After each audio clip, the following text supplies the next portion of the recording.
Dear friends, I am Dr. Seema Dhawan from Department of Education, HNB Garhwal University, Srinagar, Uttarakhand. Today we will discuss problem solving method in science. Science is one of the important subjects in school education. In science, knowing of facts in the natural environment is emphasized.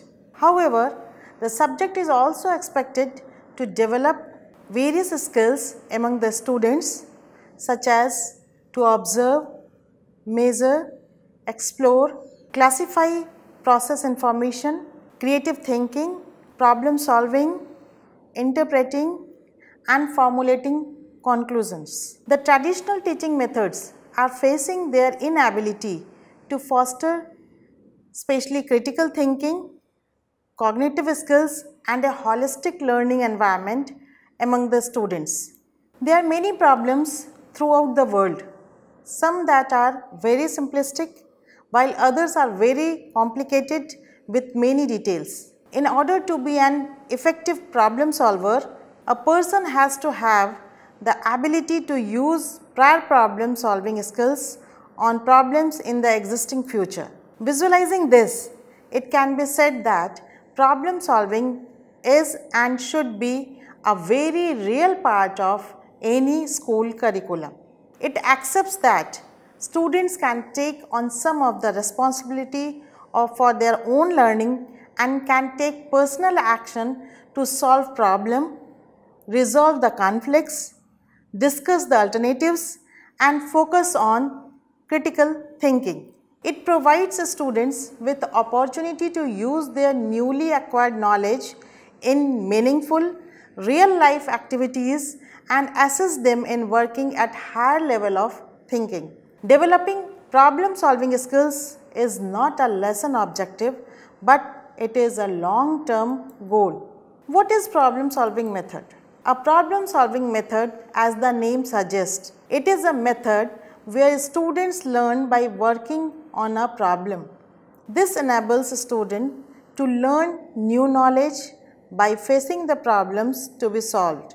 It asks them to observe, understand facts, analyze, interpret, discuss and find solution and perform applications that lead to a holistic understanding of the concept.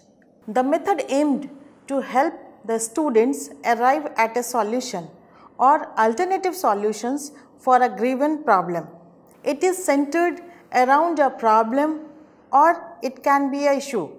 It aims to help to investigate the problem, to identify the causes and effects, its related concepts and principles, discussing and deliberating various aspects of the problem to arrive at a best solution.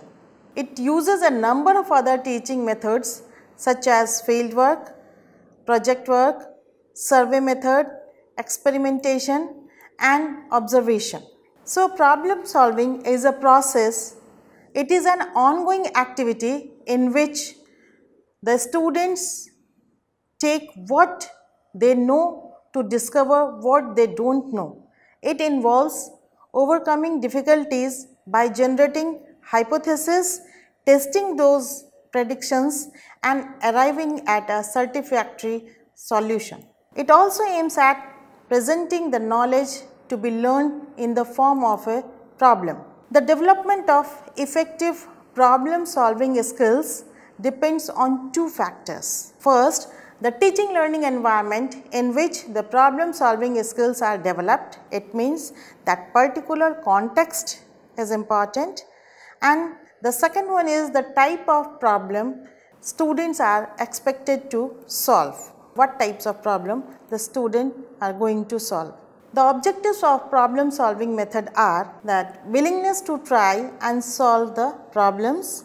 It improves pupils' self-concept with respect to the abilities to solve problems and also make pupils aware of the problem solving strategies, make pupils aware of the value of approaching problem in a systematic manner, make pupils aware that many problems can be solved in more than one way. improve pupils' abilities to select the appropriate solution strategy, and also improve pupils' ability to implement solution strategies accurately.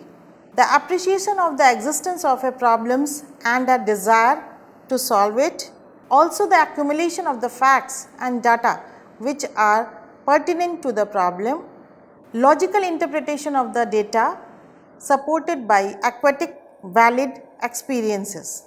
The merits of problem solving methods are knowledge retention.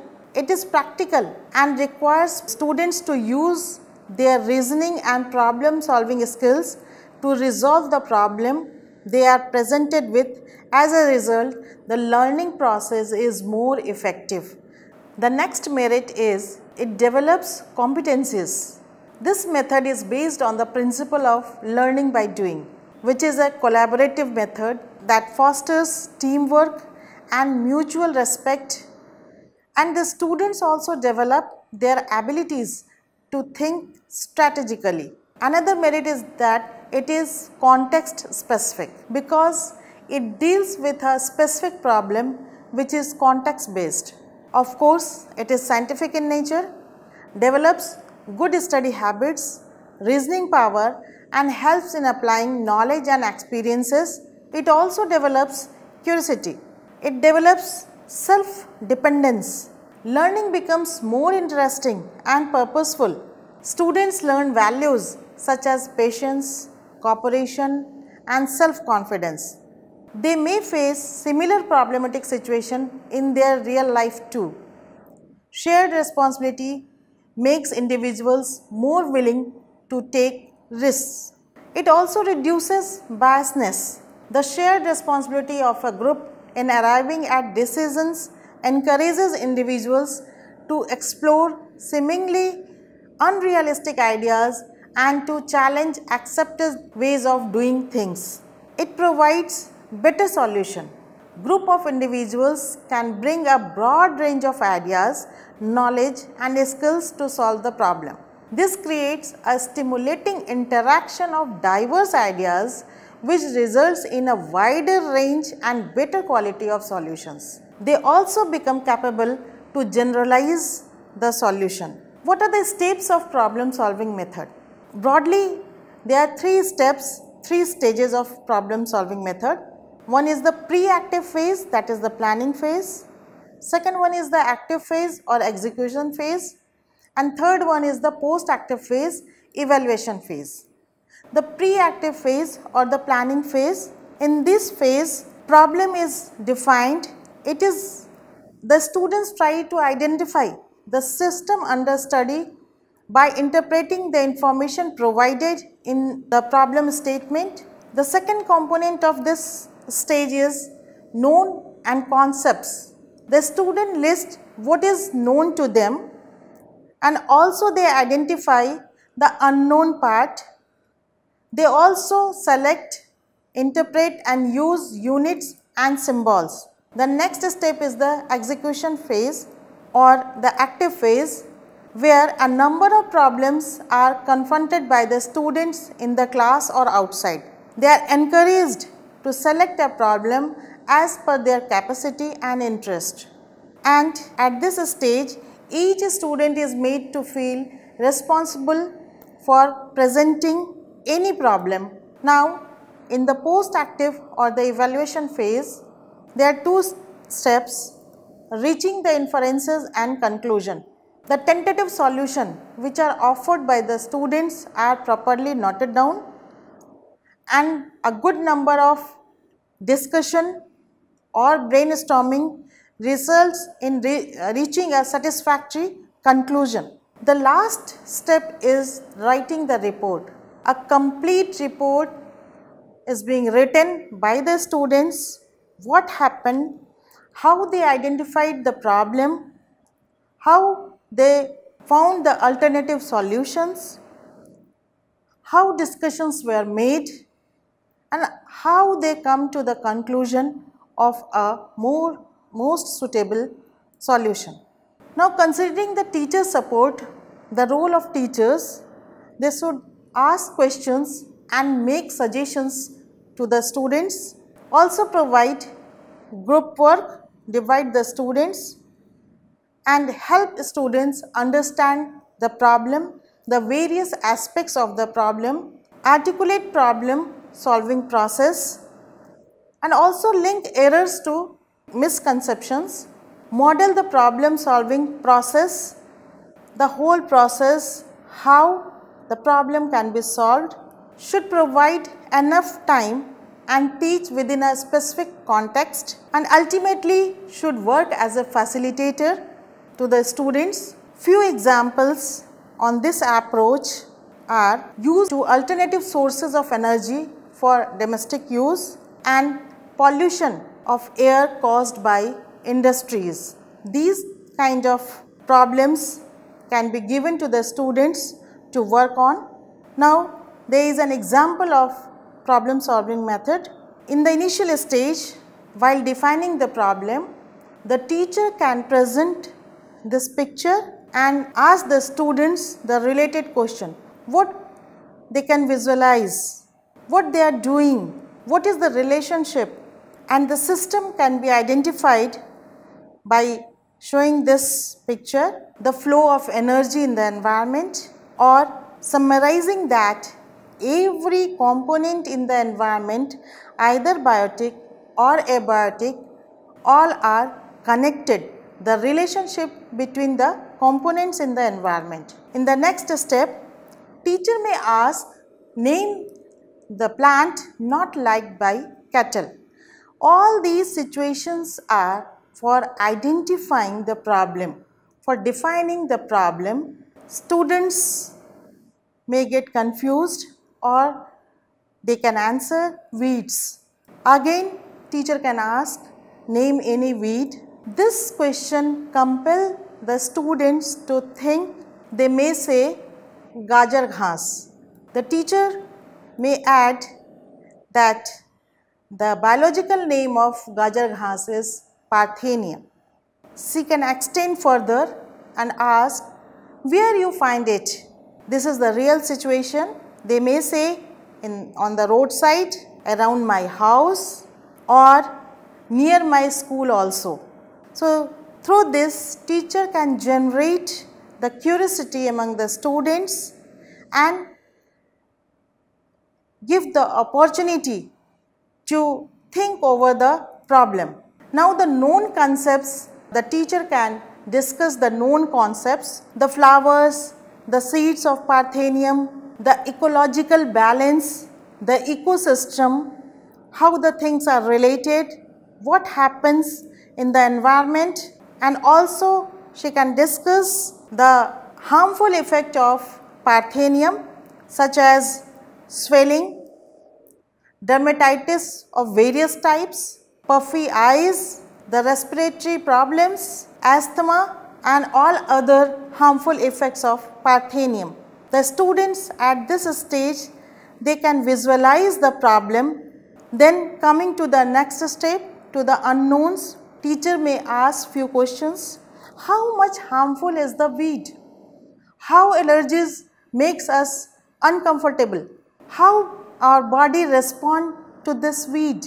Its pollen structure and spreading technique, its seed dispersion, and she may ask, any use of this plant?